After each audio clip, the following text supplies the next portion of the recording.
The hidden pain of love as constant threat, the neurological prison of anticipatory abandonment. The core angle focuses on the profound psychological consequence of a nervous system trained to experience love, not as safety, but as imminent danger, where every moment of connection carries the weight of inevitable loss, creating a self-fulfilling prophecy of relational destruction. You know that feeling when someone you love texts you back a little slower than usual, and suddenly your entire nervous system is on fire? Not just worry, not just concern, but that specific, visceral sensation, like your chest is collapsing inward, like the ground beneath your feet has turned to water, like you're standing on the edge of a cliff that only you can see. And you know, intellectually, rationally, that you're overreacting. You know that they're probably just busy, or distracted, or simply living their life. But your body doesn't care what you know. Your body is screaming at you that this is it. This is the beginning of the end. This is the moment they realize you're too much, too needy, too broken. This is when they leave. And so you do what you've always done. You send another text. Maybe casual, maybe apologetic, maybe analyzing. You check their social media. You replay every conversation from the past week, searching for the exact moment you said the wrong thing, asked for too much, revealed too much of the desperate hunger inside you. You create elaborate stories about where they are and who they're with and why they're pulling away. And even as you're doing this, even as you're spinning these catastrophic narratives, there's a part of you watching from a distance, exhausted, thinking, why am I like this? Why can't I just be normal about love? Here's the truth that no one tells you about anxious attachment. The very thing that was supposed to keep you safe, your hypervigilance, your ability to read emotional atmospheres, your constant monitoring for signs of rejection, has become the thing destroying every relationship you touch. You learn to love like a hostage negotiator, constantly assessing threat levels, constantly trying to prevent disaster, constantly bargaining for one more day of affection. And now, as an adult, you can't turn it off. You can't experience intimacy without also experiencing terror. You can't let someone close without simultaneously preparing for them to leave. This is the core paradox of anxious attachment. The more desperately you try to prevent abandonment, the more you create the exact conditions that push people away. You're not crazy. You're not broken beyond repair, but you are trapped in a cycle that was written into your nervous system before you had words to describe it. And until you understand exactly how this cycle works, you'll keep playing out the same devastating pattern in every relationship, over and over, until the pain of staying the same finally exceeds the terror of changing. This is about why anxious attachment doesn't just hurt you, it destroys you. And more importantly, how to break free. Anxious attachment isn't a personality flaw. It's not melodrama or neediness or emotional immaturity, despite what reductive internet psychology might tell you. Anxious attachment is a neurobiological adaptation, a survival strategy your developing brain created in response to inconsistent caregiving. Here's what that actually means. When you were young, your primary caregivers were unpredictable, not necessarily abusive, not necessarily neglectful in the traditional sense, but inconsistent. Sometimes present, sometimes absent, sometimes warm, sometimes cold, sometimes attuned to your needs, sometimes completely unavailable. You never knew which version of them you'd get. And because children's brains are designed to form attachment regardless of circumstances, because you literally needed these people to survive, you developed what psychologists call protest behavior. You learned that the only way to get your needs met was to amplify your distress signals, to cry louder, to cling tighter, to become impossible to ignore. And sometimes it worked. Sometimes the squeaky wheel got the oil. Sometimes your escalation brought them back, brought their attention, brought the temporary relief of connection.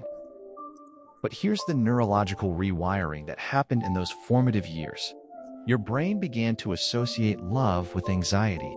Your amygdala, the part of your brain responsible for detecting threats, started firing warning signals not when love was absent, but when love was present.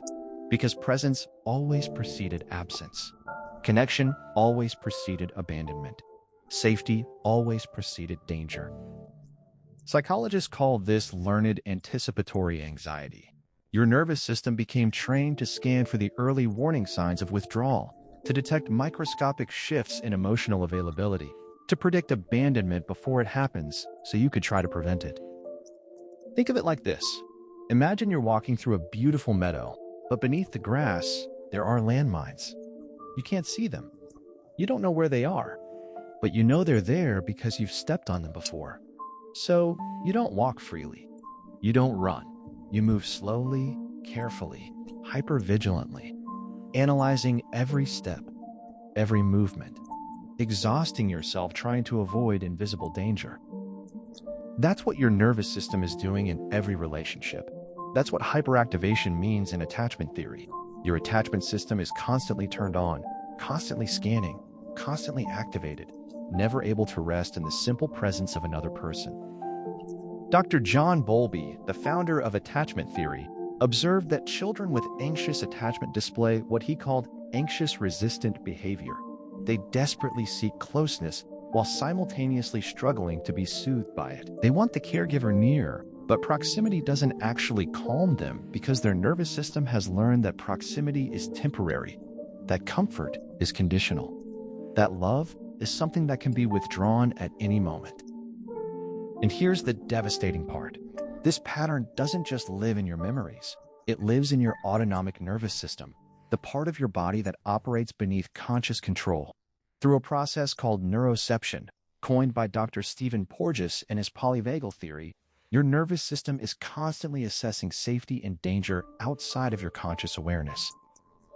For someone with anxious attachment, the nervous system has been calibrated to detect danger in intimacy itself. Your body literally cannot distinguish between connection and threat because in your developmental history, they were the same thing. This is why you can't just think your way out of anxious attachment. This is why logical self-talk doesn't work when you're spiraling. Because this pattern lives deeper than thought. It lives in the preverbal, procedural memory systems of your brain, in the very architecture of how you experience relationship. The cost of anxious attachment is not measured in failed relationships, though there are many. It's not measured in unanswered texts or late-night panic attacks, though these are symptoms. The real cost is far more profound, far more existential. The cost is that you cannot experience love and peace at the same time. Let that sink in for a moment. You have never, not once in your adult life, experienced genuine, sustained romantic intimacy without the undercurrent of fear. You have never been held by someone you love and felt only safety. There's always the waiting, always the monitoring, always the quiet voice asking, "How long until this ends?" You are living in what philosopher Søren Kierkegaard called the sickness unto death, not physical death, but the death of the authentic self. Because anxious attachment requires you to constantly betray who you really are in favor of who you think will be loved. It requires you to perform low maintenance when you're falling apart, to perform independence when you're desperate for reassurance, to perform certainty when you're drowning in doubt. You have become an expert in reading rooms, reading faces, reading the microscopic shifts in tone that signal someone pulling away. You can detect a mood change from across a crowded room. You can sense distance in a text message. You can feel the withdrawal before the person themselves has consciously decided to withdraw. This is not a superpower. This is hypervigilance, and it is exhausting beyond measure. The Greek myth of Tantalus captures this perfectly. A man condemned to stand in a pool of water beneath a fruit tree. But whenever he reached for fruit, the branches would lift away, and whenever he bent to drink, the water would recede. Eternal hunger, eternal thirst, the object of desire always just out of reach. This is your experience of love. You can get close, but you can never truly have it, because having it would require you to stop monitoring for its loss, and you cannot stop monitoring. Your nervous system will not allow it. So you sacrifice authenticity for proximity. You sacrifice your needs for the relationship. You sacrifice your peace for the illusion of control.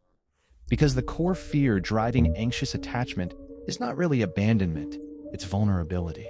It's the terror of being fully seen, fully known, and still rejected. So you never let anyone fully see you. You show them the curated version, the version that needs just enough to seem human, but not so much that they'd run.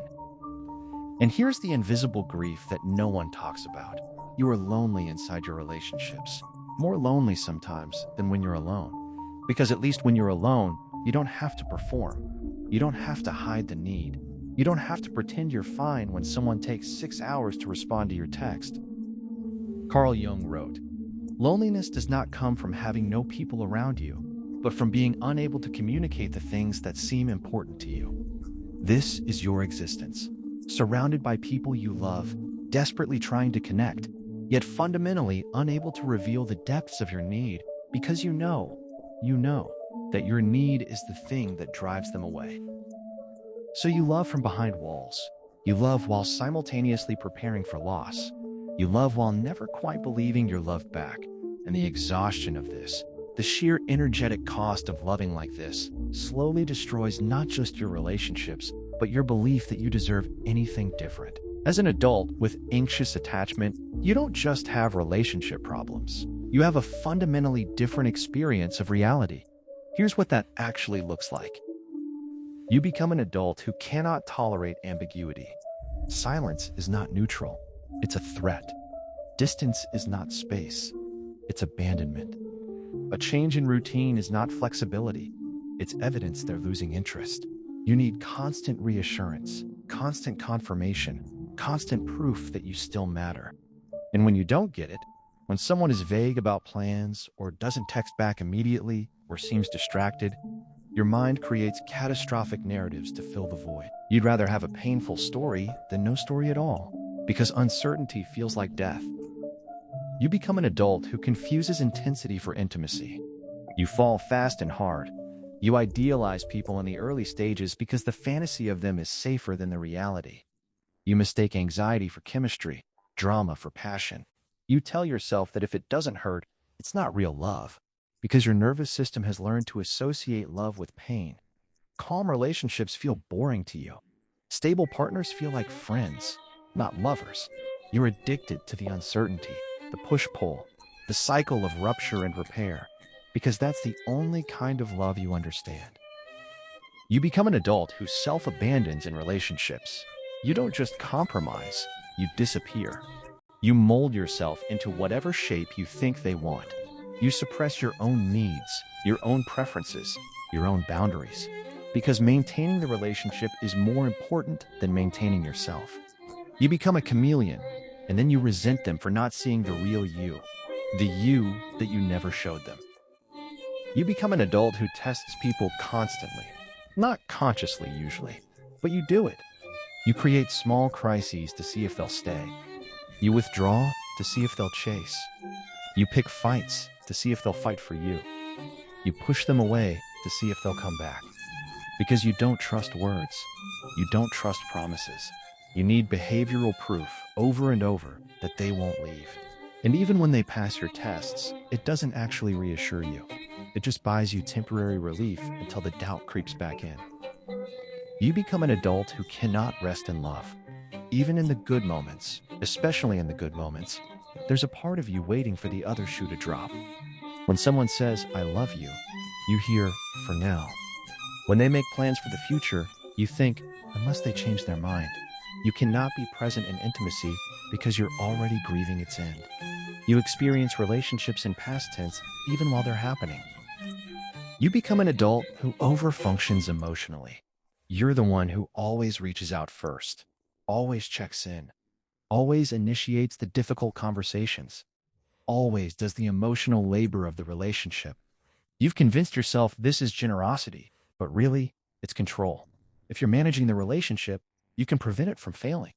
If you're constantly improving, constantly trying harder, constantly being better, maybe you'll finally be enough. You become an adult who mistakes your trauma responses for your personality. You think you're just passionate when you're actually dysregulated. You think you're intuitive when you're actually hypervigilant. You think you're loving deeply when you're actually reenacting childhood wounds. You've pathologized your needs so thoroughly that you can't distinguish between healthy desire for connection and anxious attachment protest behavior. Here's what you need to understand. These are not personality traits.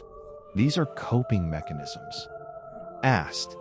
These are strategies your nervous system developed to survive inconsistent love. And they made sense once. They helped you navigate an unpredictable world when you were small and powerless. But now they're destroying you. The first step in unlearning is not fixing. It's not trying to be less needy or more independent or cooler or more secure. The first step is witnessing. It's watching yourself spiral and saying, "This is my attachment system activating. This is not reality. This is a memory." It's recognizing that when you're checking your phone every 30 seconds, you're not in the present moment with a grown adult who probably just got busy. You're back in childhood, waiting for someone to come back, terrified they never will. It's understanding that your body is not betraying you when it panics at distance. Your body is trying to protect you with the only strategies it knows. And part of healing is thanking your nervous system for working so hard to keep you safe, even as you gently teach it new ways to respond. So, how do you break the cycle? How do you rewire a nervous system that spent decades interpreting love as danger? First, you have to understand that healing anxious attachment is not about becoming avoidant. It's not about needing less, feeling less, caring less. It's about learning to need differently. It's about moving from dysregulated dependence to what psychologists call earned secure attachment, the ability to need someone while still trusting yourself. You start with somatic work, because this pattern lives in your body, not just your mind. You learn to recognize the physical sensations that precede your spiral, the chest tightness, the racing heart, the shallow breathing.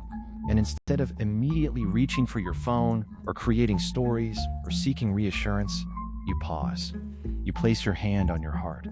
You breathe deeply. You say to your nervous system, "I see you. I feel you.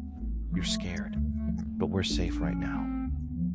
This is called co-regulation with yourself, learning to provide the calm, consistent presence that you never received as a child.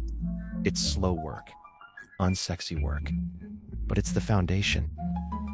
You practice inner child reparenting. You speak to the part of you that learned love was conditional. You tell them, you don't have to perform to be loved. You don't have to be perfect to be chosen. You don't have to minimize your needs to deserve care. You give yourself the unconditional acceptance you're desperately seeking from others. You choose intentional vulnerability with safe people. Not everyone. Not the emotionally unavailable person you're trying to fix, but with genuinely secure people who can hold your needs without running. You practice saying, "I'm feeling anxious right now and I need reassurance," instead of playing games or testing. You learn that direct communication doesn't push people away. It actually builds intimacy. You do the shadow work. You examine the part of you that's drawn to uncertainty, the part that equates stability with boredom, the part that's more comfortable in chaos, because chaos feels like home. You ask yourself the hard question, do I actually want a secure relationship, or do I just want to finally win an insecure one? And you practice choosing softness. When your nervous system screams at you to protest, to pursue, to panic, you choose to pause. When someone pulls away slightly, instead of chasing, you give them space.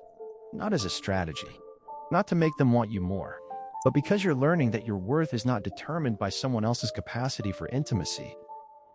The philosopher and psychiatrist Viktor Frankl, who survived the Holocaust, wrote, "Between stimulus and response, there is a space. In that space is our power to choose our response. In our response lies our growth and our freedom."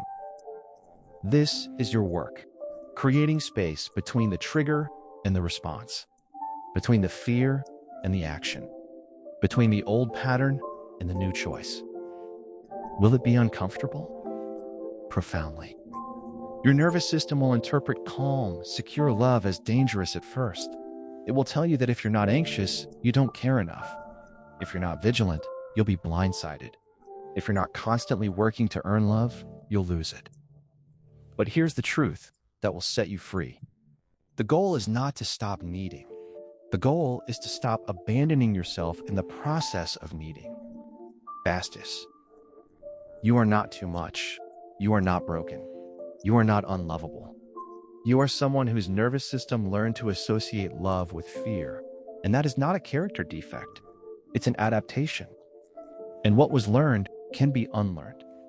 What was wired can be rewired. The cycle destroys you only as long as you keep running it unconsciously. The moment you bring awareness to the pattern, the moment you see it, name it, understand it, you create the possibility of something different. You deserve to experience love without terror.